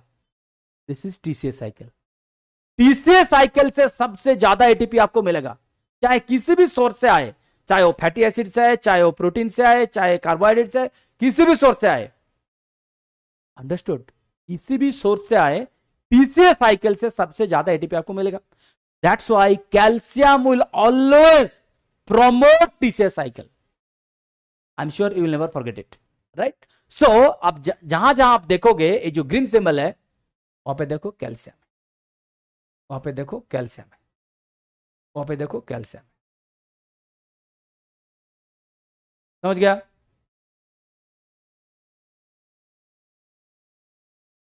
विवेक, right, not red tissue cycling sensitive. Shivam, calcium pump as a measure. Yes, sir. 2 day study. Sarcoplasmic calcium pump active transport. Yes, yes, yes. Okay. But how 6C fructose is converted to 2C 2C pyruvate? And that is a different pathway. Shivam, that is a different pathway. We are concerned with 1 molecule glucose. इसीलिए आप 8 molecule of carbon dioxide लिखे थे, right? I saw. I was thinking why he has written 8. Don't bring that fructose to here. We are concerned with only glucose. So why are you bringing fructose there? Then somebody will say, then you consider galactose also. Galactose can also join your TCA cycle, your glycolysis, right? But you should be only concerned with glucose. Okay. Next. तो जो regulation के बारे में हम लोग बात कर रहे थे, यहां पे कुछ और इंपॉर्टेंट पॉइंट आपको मैं बता रहा हूं. Number 1, rate limiting enzyme citrate synthase, please keep in mind. Next, rate controlling enzymes means principal regulatory enzymes. जैसे ग्लाइकोलाइसिस में क्या था, hexokinase, phosphofructokinase and pyruvate kinase. यहां पे भी citrate synthase, isocytrate dehydrogenase and alpha ketoglutarate dehydrogenase. All the major stakeholders. These are the major stakeholders. Okay. Next, regulation by metabolic activities. कैसे regulate होगा? Number 1, substrate availability. Acetyl CoA कितना available है, substrate availability, acetyl CoA कितना available है. Next, product inhibition. What do mean product inhibition? TCA cycle का जो कुछ product है जैसे एनएडीएच हो, क्योंकि एनएडीएच का भी डायरेक्ट रोल है, अब देखा इनहिबिशन में, राइट? डायरेक्ट एनएडीएच का रोल मैंने आपको बताया. सो प्रोडक्ट इनहिबिशन, जब मान लीजिए कि ATP is quite high, ATP is quite high, तो आपको टीसीए साइकिल नहीं चाहिए, आपको टीसीए साइकिल नहीं चाहिए. So who will inhibit? TCA cycle का कुछ इंटरमीडिएट है जो कि इनहिबिशन करेगा, राइट? जैसे एटीपी हो चाहे एनएडीएच हो, बाकी तो इनहिबिटर सही, बट जो डायरेक्ट इनहिबिटर है that may come from NADH और ATP also. Next, allosteric inhibition और activation by other intermediates and of course calcium, जो कि ऑलवेज टीसीए साइकिल को एक्टिवेट करेगा. ठीक है, अब देखो मैं आपको थ्री डिफरेंट कंट्रोल लेवल पे आपको मैं समझा रहा हूं कि कैसे TCA cycle will be ultimately regulated. Number 1, respiratory control. How respiratory it will be control? देखो, respiratory control will be measure by NADH by NAD plus ratio. Understood? Respiratory control will be measured by amount of NADH divided by amount of NAD plus, that ratio. Now, if this ratio is higher, means increased, that means the TCA cycle will be inhibited. How? By inhibiting the major stakeholder enzymes like citrate synthase, isocytrate dehydrogenase and alpha ketoglutarate dehydrogenase. Understood? So NADH and NAD plus का ratio जब higher होगा, जब increase होगा, they will inhibit alpha ketoglutarate dehydrogenase and isocitrate dehydrogenase. Okay, so this will come under respiratory control. Now coming to energetic control. जब ATP by ADP ratio, यहां पे दो ratio है, या तो ATP बाई ADP रेशियो या तो ATP by AMP ratio. ठीक है, देखो ए भी अगर हाई हुआ, दोनों अगर हाई हुआ, एटीपी बाई एडीपी हायर या तो ATP by AMP, this is also higher, again the same isocitrate dehydrogenase and alpha ketoglutarate dehydrogenase will be inhibited. So this will come under energetic control. Understood? Earlier was respiratory control, this will be energetic control. Now the next thing, substrate control. Substrate level control मतलब availability of the substrate for the TCA cycle. Availability of the substrate for the TCA cycle. यहाँ पे major substrate कौन है? यहाँ पे major substrate कौन है? Acetyl CoA. Do you think pyruvate is the only source of acetyl CoA? No. Pyruvate is not the only source for acetyl CoA. No. Pyruvate जो कि ग्लाइकोलाइसिस सोर्स से आ रहा है, that is the thing. But TCA cycle का जो शुरुआत हो रहा है acetyl CoA can also come from fatty acid oxidation. Understood. So ultimately availability of the substrate, इसका मतलब ऐसा नहीं है कि अगर ग्लाइकोलिसिस नहीं होगा तो टीसी साइकिल नहीं होगा. No, it is not like that. आपको शायद लगेगा सर अगर ग्लाइकोलिसिस नहीं हो तो एसिटाइल कोई कहां से आएगा. अरे एसिटाइल कोई फैटी एसिड ऑक्सीडेशन से आ जाएगा. समझ रहे हो, एसिटाइल कोई you will get it from fatty acid oxidation. So that's why it is written availability of the substrate. Okay. Now, calcium का क्या रोल है on TCA cycle? That तो I already explained. I already explained calcium का क्या role है. That will always regulate. ये देखो, calcium ions regulate the TCA cycles by activating pyruvate dehydrogenase, the first component of the pyruvate dehydrogenase complex reaction that forms acetyl-CoA. ठीक है. Not only this, मैंने regulation में आपको और भी कुछ एंजाइम दिखाया जहां पे calcium will always regulate in the sense it will always activate. Regulate मतलब दो ही हो सकता है, दो हो सकता है, या तो एक्टिवेट या तो इनहिबिट, दोनों हो सकता है. But calcium will always activate by activating. Okay. अब देखो एक इंटरेस्टिंग पॉइंट है, this is so interesting. TCA cycle का जब हम लोग इंटरमीडिएट का बात करते हैं, we only think about this are all involve in TCA cycle, right. This are all involve in TCA cycle. But अब देखोगे you will explore TCA cycle का जो इंटरमीडिएट है, they also have additional responsibility. What is the additional responsibility? कि यहां पे कुछ intermediate है जो कि एक्ट करेगा, they will act as precursor for amino acid biosynthesis. Understood? मतलब टीसीए साइकिल का जो इंटरमीडिएट है, they act as precursor for amino acid biosynthesis. Now think, अगर टीसीए साइकिल का इंटरमीडिएट अमाइनो एसिड सिंथेसिस में बिजी हो गया, then टीसीए साइकिल का जो पेस है, that pace will be less. तो टीसीए साइकिल से जो एटीपी मिलना चाहिए था, that will become less, right. That is our common assumption. But nature ने कुछ ऐसे किया, यहां पे आप देखोगे कि nature is so beautiful. Nature को पता है कि टीसीए साइकिल के इंपॉर्टेंस क्या है, कि cell is entirely dependent on TCA cycle. यहां से ज्यादा एटीपी मिलेगा. At the same time cell also knows कि टीसीए साइकिल का जो इंटरमीडिएट है, these are the primary source for amino acid biosynthesis.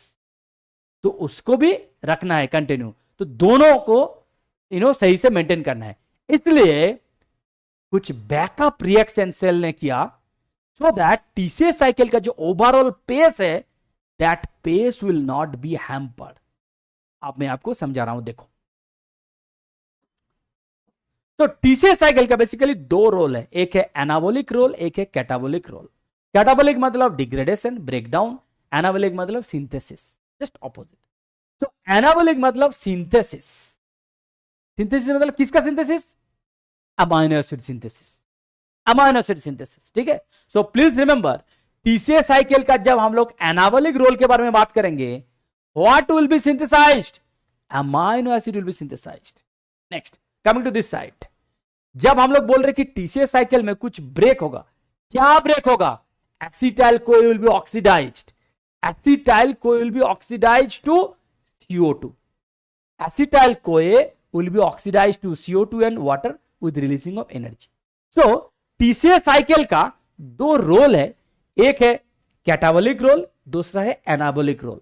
Now यहां पे एक बार देख लो कि जो मैंने आपको बता रहा था कि टीसीए साइकिल का जो इंटरमीडिएट है, that will act as precursor for many important amino acids. एक बार देख लो, अल्फा ग्लूटारेट, यहां से आपको मिलेगा ग्लूटामेट, ग्लूटामेट से आपको मिलेगा अर्जिनिन, प्रोलिन, ग्लूटामिन. ठीक है. अब देखो ऑक्सैलोएसीटेट, ऑक्सैलोएसीटेट से आपको मिलेगा एस्पार्टेट, एस्पर्जिन. यहां से आपको पिरिमिडिन भी मिलेगा, यहां से आपको प्यूरिन भी मिलेगा. These are different thing. Next, oxaloacetate से आपको फॉस्फोनिल पाइरुवेट भी मिलेगा. फॉस्फोनिल पाइरुवेट से आपको इतना सारा अमीनो एसिड मिलेगा, serine, glycine, cysteine, phenylalanine, tyrosine, tryptophan. समझ रहे हो? तो जो टीसीए साइकिल का इंटरमीडिएट है, they have a huge contribution in terms of amino acid biosynthesis. So definitely आपको लग रहे होंगे कि सर अगर इतना सारा important intermediate are busy with amino acid biosynthesis, आपको नहीं लगेगा कि टीसी साइकिल का जो ओवरऑल पेस है, overall pace of the TC cycle will be less, will be reduced? The answer is no. क्यों? देखो, that's why it is called nature is so beautiful. इसका नाम है एनाप्लेरोटिक रिएक्शन. आप एनाप्लेरोटिक reaction से देखोगे कि टीसीए साइकिल का जो बर्डन है, उस बर्डन को कम करने के लिए सेल ने क्या दूसरा तरीका करके रखा है. देखो, तो हम लोग बात कर रहे थे phosphoenol pyruvate, phosphoenol pyruvate, these are so important molecules, right? अब देखो, पाइरुवेट से डायरेक्ट आपको मिल रहा है ऑक्सैलोएसीटेट. पाइरुवेट आपको कहां से मिल रहा था? ग्लाइकोलाइसिस से. ऑक्सैलोएसीटेट कहां से मिल रहा था? पूरा टीसी साइकिल होगा तब जाके आपको ऑक्सैलोएसीटेट मिलेगा, राइट? यही है ना, पूरा टीसी साइकिल होगा तब आपको मिलेगा ऑक्सैलोएसीटेट. यहां पे आप क्या देख रहे हो? Direct single step from pyruvate to oxaloacetate. Marvellous, I mean amazing, single step. आप प्रीवियस स्लाइड में देखो, the involvement of oxaloacetate. Oxaloacetate का ऊपर कितना वर्कलोड है, कितना बर्डन है, पहले एक बार फील करो. यहां से आएगा फॉस्फेनोल पाइरुवेट, यहां से इतना सारा अमीनो एसिड है, या तो यहां से डायरेक्ट आएगा एस्पार्टेट, एस्पार्जिन, पिरिमिडिन. कितना वर्कलोड है, कितना वर्क प्रेशर है ऑक्सैलोएसीटेट का ऊपर, एक बार देखो. एंड साथ ही साथ इसको फिर साइटेट भी बनाना है. Can you imagine the workload of that particular molecule? Oxaloacetate का ऊपर कितना वर्क प्रेशर है. इतना वर्क प्रेशर जिसके पास है, तो डेफिनेटली सेल तो उसको बैकअप करके रखना है. मतलब सेल तो कुछ बैकअप इसको देना है. कैसे बैकअप देगा? देखो, जो मैंने आपको दिखा रहा था, pyruvate to oxaloacetate direct, phosphoenol pyruvate to oxaloacetate. कहां फॉस्फेनोल पाइरुवेट? पाइरुवेट से पहले वहां से आएगा direct oxaloacetate. Another step, phosphoenol pyruvate to oxaloacetate. दो अलग अलग एंजाइम है, या तो फॉस्फेनोल पाइरुवेट कार्बोक्सी काइनेज, या तो फॉस्फेनोल पाइरुवेट कार्बोक्सिलेज. अंडरस्टूड? और एक स्टेप है, पाइरुवेट टू मैलेट. पाइरुवेट से लेकर ऑक्सैलोएसीटेट का जस्ट पहले मैलेट. समझ रहे हो कितना इंटरेस्टिंग है ना बायोलॉजी? देखो, आप जितना डिटेल में जाओगे तभी आपको मजा आएगा. सो नेचर कितना ब्यूटीफुल है कि नेचर को पता है ऑक्सैलोएसीटेट के ऊपर बहुत वर्कलोड है, वर्कलोड काफी ज्यादा है, तो कुछ बैकअप रिएक्शन रखो जो कि उसको अलग तरीके से ऑक्सैलोएसीटेट का कंसेंट्रेशन कम ना हो जाए. मतलब टीसीए साइकिल में ऑक्सैलोएसीटेट का concentration will never be less. It will never be less. Why? क्योंकि there are so many backup reactions जो कि हमेशा ऑक्सैलोएसीटेट का कंसेंट्रेशन मेंटेन रखेगा. इंटरेस्टिंग है ना काफी, राइट? ओके, सो ये सब रिएक्शन का नाम क्या है? Anaplerotic reaction.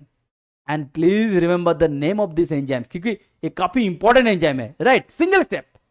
देन आपको शायद ऐसे लगेगा कि सर अगर डायरेक्ट पाइरुवेट से ऑक्सैलोएसीटेट मिल रहे हैं हमको डायरेक्ट, तो क्यों इतना पंगा करना है? टीसीए साइकिल को पूरा घुमाओ फिर जाके ऑक्सैलोएसीटेट मिलेगा, right? I am sure many of you might be thinking, sir अगर पाइरुवेट से ऑक्सैलोएसीटेट सिंगल स्टेप में मिल रहे तो क्यों इतना मेहनत करके पूरा साइकिल घुमा के ऑक्सैलोएसीटेट तक जाना है? डायरेक्ट कर दो.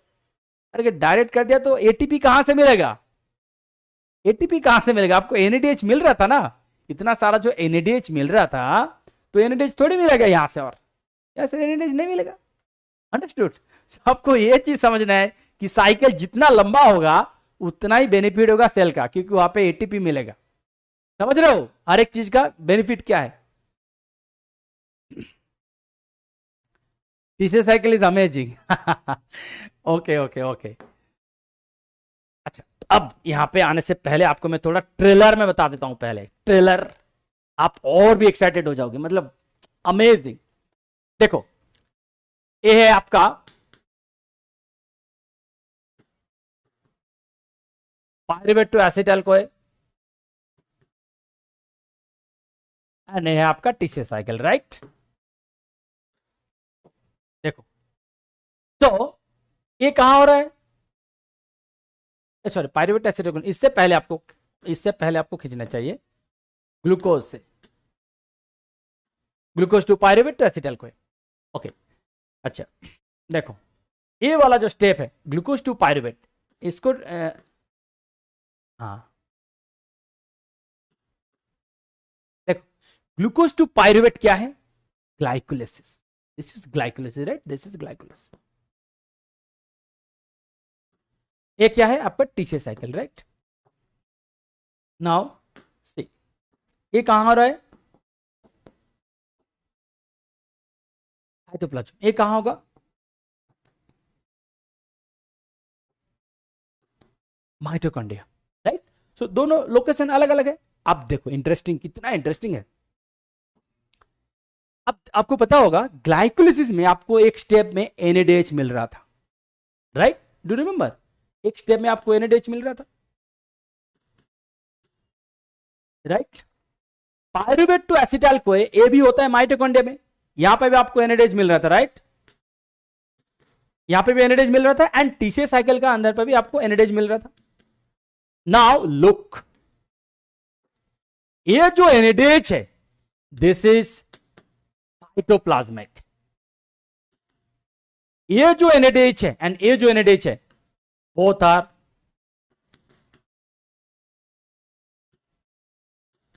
माइटोकॉन्ड्रियल। अंडरस्टूड? नाउ आपको पता है जो ईटीसी, जिसको हम लोग इलेक्ट्रॉन ट्रांसपोर्ट चेन बोलते हैं, जहां पे क्या होगा? ऑक्सीडेटिव फॉस्फोरिलेशन होगा। ऑक्सीडेटिव फॉस्फोरिलेशन ये कहां होता है? ये माइटोकॉन्ड्रिया में होता है। So now look at this, यहां पे जितना सारा एनएडीएच है ये तो माइटोकॉन्ड्रिया में ही है, एंड माइटोकॉन्ड्रिया में ही एटीसी होगा, माइटोकॉन्ड्रिया में ही ऑक्सीडेटिव फॉस्फोरिलेशन है। तो ये जो इतना सारा एनएडीएच है, this NADH will be here only, क्योंकि ये सब एनएडीएच माइटोकॉन्ड्रिया में ही हो रहे हैं एंड माइटोकॉन्ड्रिया में ही हमको ईटीसी में ज्वाइन करना है। The problem will happen to the cytoplasmic NADH which will basically come from glycolysis. Glycolysis का जो साइटोप्लाज्मिक एनएडीएच है ये यहां से यहां तक कैसे आएगा? ये यहां से यहां तक कैसे आएगा? That is the question.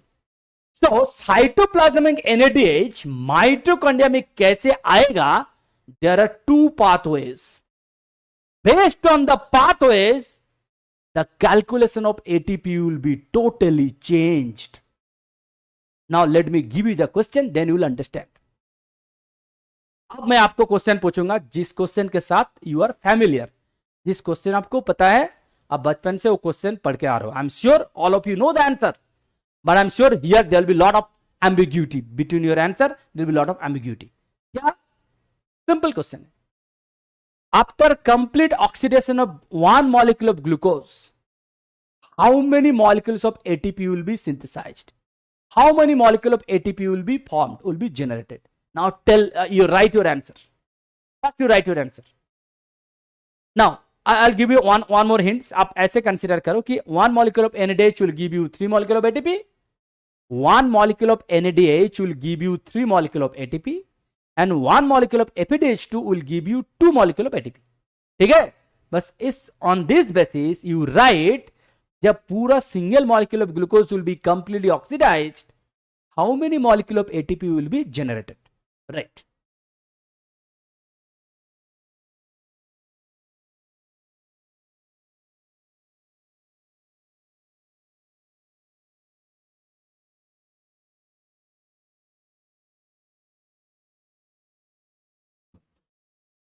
Right.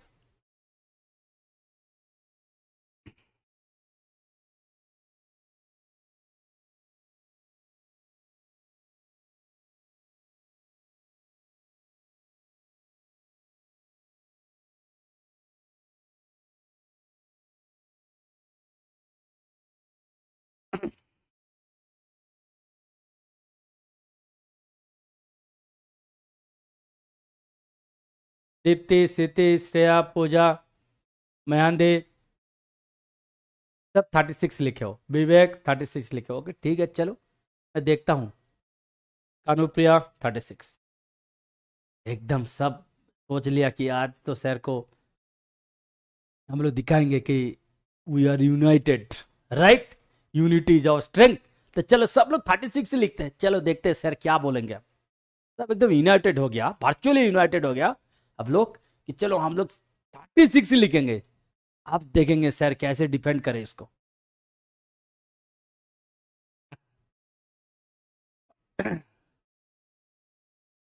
अच्छा, कोई लिखा 40।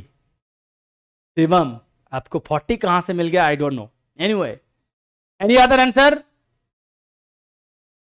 हाँ, इसी का तलाश में था। गायत्री ने लिख दिया गायत्री ने लिख दिया 38।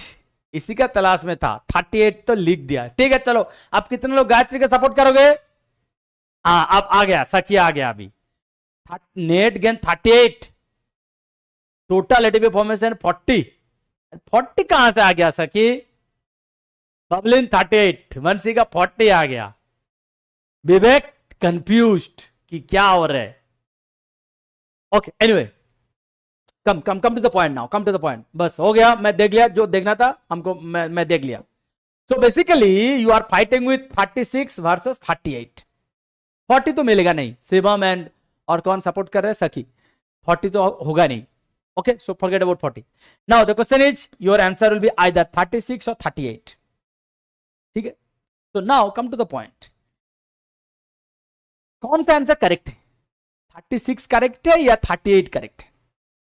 ठीक है, द प्रॉब्लम क्या है, कुल लेवल जो बायोलॉजी है वहां पे किसी किताब में आप देखोगे 36 है, किसी में देखोगे 38 है।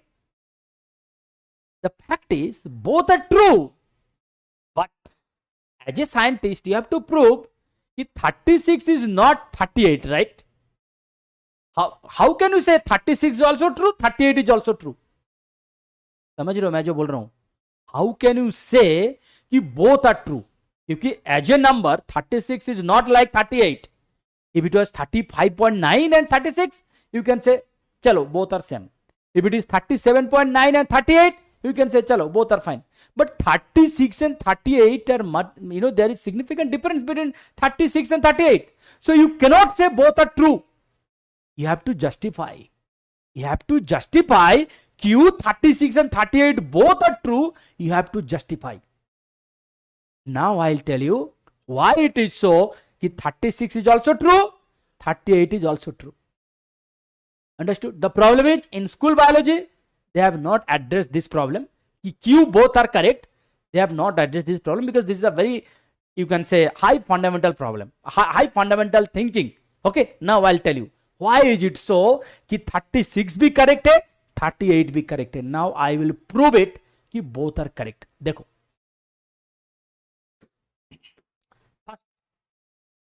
ये वेरिएशन कहां से आएगा? वेरिएशन आएगा because of this NADH. Because of this NADH, क्योंकि जितना सारा आपको NADH मिल रहा है, this is the only NADH whose source is cytoplasm. बाकी जितना सारा NADH है, they are generated inside mitochondria, they will remain inside mitochondria only. Understood? First try to understand the basic difference between cytoplasmic NADH versus mitochondrial NADH. So the question is, जब cytoplasmic NADH mitochondria में आएगा, इसका यहां से यहां तक आने के लिए दो रास्ता है. मतलब using two different shuttle pathway, shuttle system. Shuttle जानते हो ना? सटल का नाम नहीं सुना? सटल. ओके, चलो मैं आपको दिखा रहा हूं क्या सटल यूज करते हैं. नंबर 1, यहां पे एक सटल है malate aspartate shuttle. First shuttle में आपको दिखा रहा हूं मैलेट एस्पार्टेट सटल. दूसरा सटल क्या है? Glycerol three phosphate shuttle. ठीक है, दो पाथवे.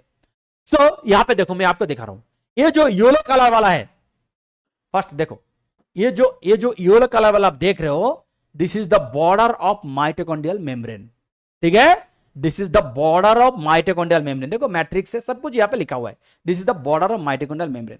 अब माइटोकॉन्ड्रिया में जब आ रहे, उधर से जब आ रहे, किस फॉर्मेट से आ रहे? मैलेट होके आ रहे, इधर से मैलेट होके आ रहे, देन मैलेट से एस्पार्टेट, अगेन एस्पार्टेट बाहर आ रहे. राइट? सो देखो, ये दो एंट्री पॉइंट है. यहां से कौन आएगा कौन जाएगा? Malate and aspartate. That's why the name is malate aspartate. ठीक है, सो मैलेट इनसाइड आएगा, एस्पार्टेट बाहर जाएगा. This is the way how they are coordinated. Now the thing is, ये पूरा प्रोसेस में जब NADH को इधर लाना है, ये जो NADH को इधर लाना है, देखो यहां पे क्या हो रहा है? NADH to NAD+,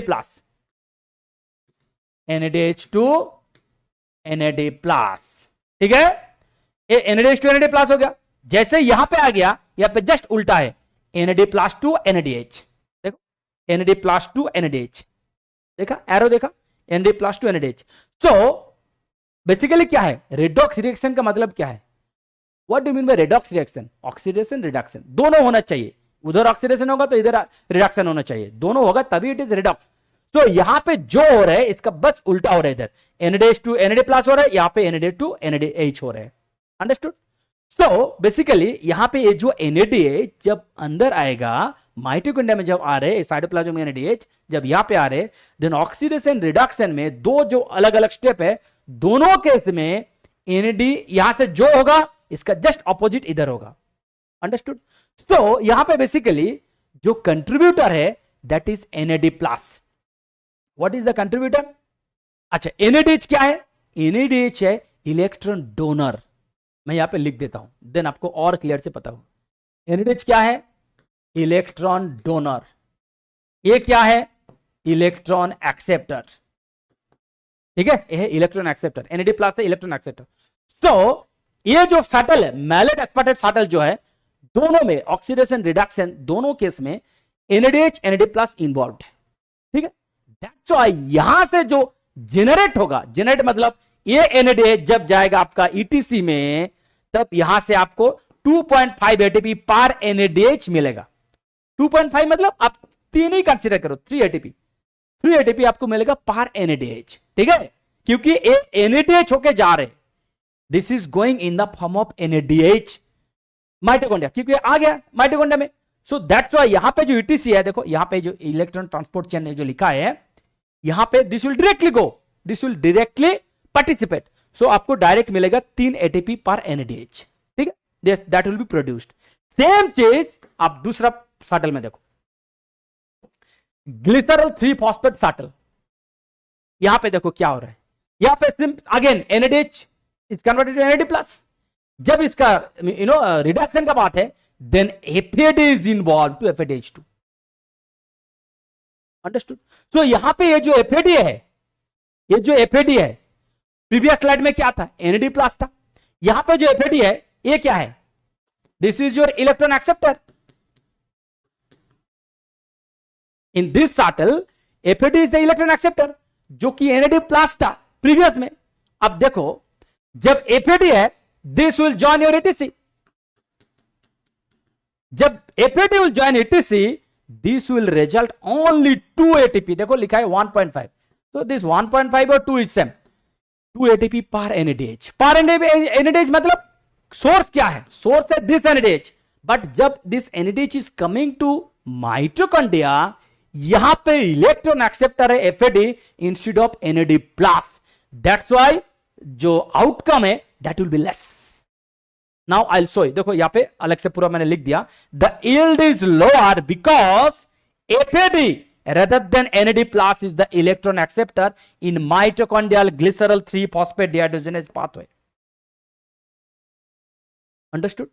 So ये जो cytoplasmic NADH है, when it will come to mitochondria via glycerol 3 phosphate subtle pathway, यहां पे इलेक्ट्रॉन एक्सेप्टर है FAD, that's why the production is 2 ATP which is 1 ATP less.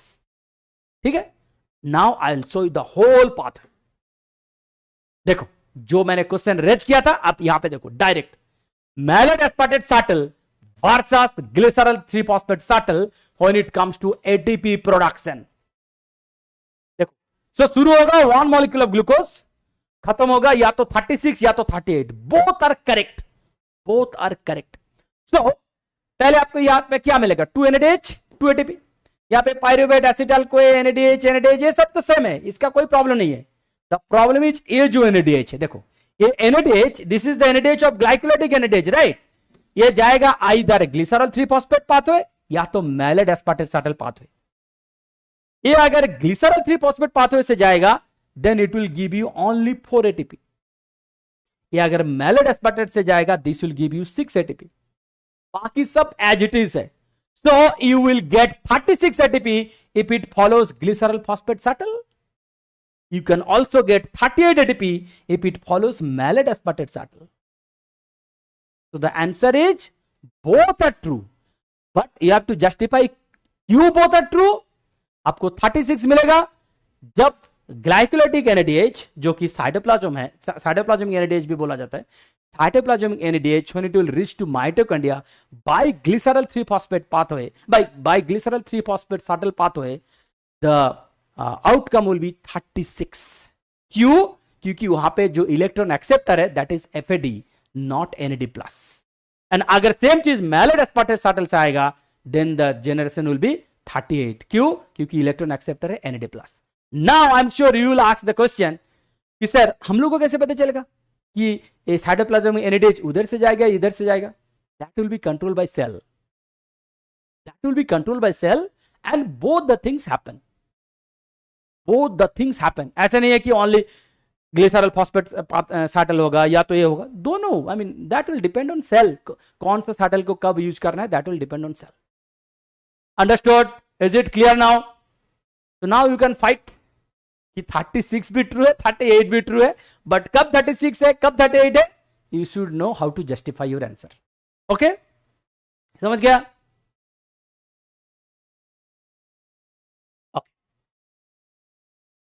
हाँ, स्कूल में बोलते थे दोनों करेक्ट है. हाँ, हमको पता है स्कूल में बोलते हैं दोनों करेक्ट है, बट आपको पता होना चाहिए कि व्हाई इज इट सो. क्योंकि 36 38 are not like 35.9 and 36, right? समझ रहे हो मैं जो बोल रहा हूं? तो 36 38 are different of 2. You can't say both are true. Why both are true? You have to prove by this. Anyway, now I will show you some link of TCA cycle with some other metabolic path. ठीक है, first मैं आपको link दिखाऊंगा TCA cycle with glyoxylate cycle, glyoxylate pathway. देखो link कहां से आ रहे हैं. तो एसिटाइल कोए से आइसोसाइट्रेट आपको मिल गया, एसिटाइल कोए से साइट्रेट एंड आइसोसाइट्रेट आपको मिल गया. जैसे आइसोसाइट्रेट आपको मिला देन आइसोसाइट्रेट का नेक्स्ट क्या होगा? अल्फा केटोग्लूटारेट. सो आइसोसाइट्रेट का नेक्स्ट होगा alpha ketoglutarate, but at the same time isocitrate का नेक्स्ट हो सकता है सक्सिनेट एंड ग्लाइकोक्सैलेट ऑल्सो. समझ रहे हो? तो अगर इसका नेक्स्ट आ रहा है alpha ketoglutarate, this will be a part of your TCA cycle. अगर इसका नेक्स्ट आ रहा है succinate and glyoxylate, this will be a part of your glyoxylate cycle. Now the question is that means both the enzymes are not same. क्योंकि same enzyme कैसे दो different product को formation करेगा? That is not possible, right? तो एक क्या कहां से होगा? Isocitrate dehydrogenase. ये कहां से होगा? Isocitrate lyase.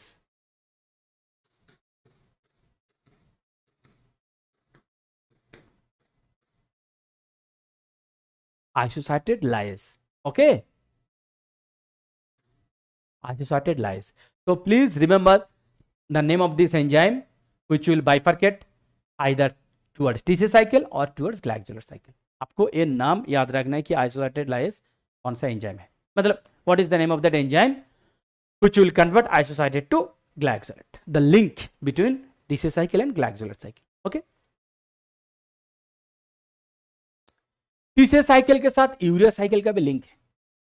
देखो ये है आपका TCA साइकिल. TCA साइकिल से आपको मैलेट से एस्पार्टेट मिलेगा. ये जो एस्पार्टेट है यूरिया साइकिल का एक इंटरमीडिएट है जिसका नाम है साइट्रुलिन. तो साइट्रुलिन एंड एस्पार्टेट दोनों मिलकर बनाएगा अर्जिनिनोसक्सिनेट. अब अर्जिनिनोसक्सिनेट जब बाइफरकेट हो जाएगा, यहां से आएगा अर्जिनिन, यहां से आएगा फ्यूमारेट, फ्यूमारेट से मैलेट, अगेन मैलेट से ऑक्सैलोएसिटेट यहां पे आ जाएगा. एंड यहां पे जो अर्जिनिन होगा, अर्जिनिन से जब ऑर्निथिन होगा then it will release urea, then it will release urea. Okay,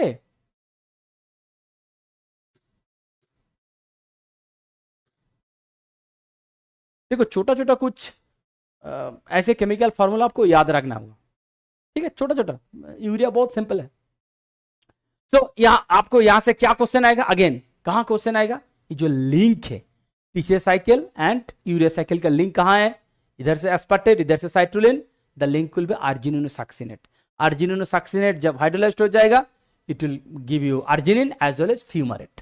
Okay, so remember argininosuccinate will give you arginine one side, but this side it will not be succinate. Mind it. This side it will not be succinate. It will be fumarate. Understood, it will B fumarate. Okay,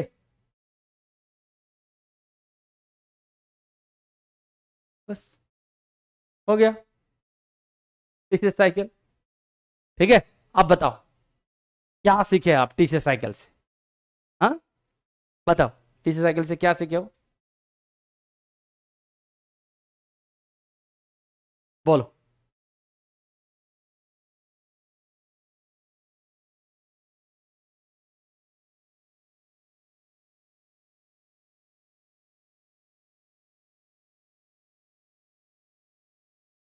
simply pathway पढ़ने से नहीं होगा. जिस angle से मैंने question पूछ रहा था पहले से, उस एंगल से आपको पढ़ना है. आर एक पाथवे, कौन सा एंजाइम इन्वॉल्व है, एंजाइम का रिएक्शन नेचर क्या है, ठीक है, वो चीज़ आपको देखना है. एंड जो कार्बन डाइऑक्साइड रिलीज हो रहा है, कहाँ से रिलीज हो रहा है, कौन सा स्टेप से रिलीज हो रहा है, हर एक स्टेप आपको अच्छे से देखना है. प्लस वहाँ पे और एक चीज़ मैंने एक्स्ट्रा इंसर्ट किया था, that was on the basis of vitamin acts as coenzyme. They are the actually they serve as coenzyme. So that slide is also very important. कहाँ पे TPP है, कहाँ पे PPP है, कहाँ पे बायोटिन है. These are very much important. Okay. मतलब साटेल का मीनिंग क्या है? अच्छा, साटेल का मीनिंग क्या है क्षितिज, आपको समझाना है हमको, राइट? साटेल का मीनिंग क्या है? मान लीजिए कि आप, आई डोंट नो योर नेटिव, मान लीजिए कि आपका नेटिव है मुंबई फॉर एन एग्जाम्पल, तो आपको दिल्ली आना है, दिल्ली किसी के घर जाना है, तो वो आपको ऐसे एड्रेस देगा कि आप मुंबई से पहले दिल्ली आ जाओ, वहां से साटल ले लो. तो क्या सोचोगे, साटल ले लो मतलब क्या? एयरपोर्ट से जाने के बाद कुछ कैब ले लो, कुछ कार ले लो, कुछ भी ले लो, that is up to you. Subtle मतलब क्या ना, समझ रहे हो ना साटल के मतलब क्या है? Total is like that. आज से पहले टीसीएस साइकिल हमेशा 10 मिनट में खत्म हो जाता था. आज 2 घंटे से ज्यादा हुआ. Anyway, sorry for that. Thank you so much for your presence. So tomorrow will be dealing with electron transport chain. ठीक है, electron transport chain I will be dealing with tomorrow. Thank you all of you. Good night.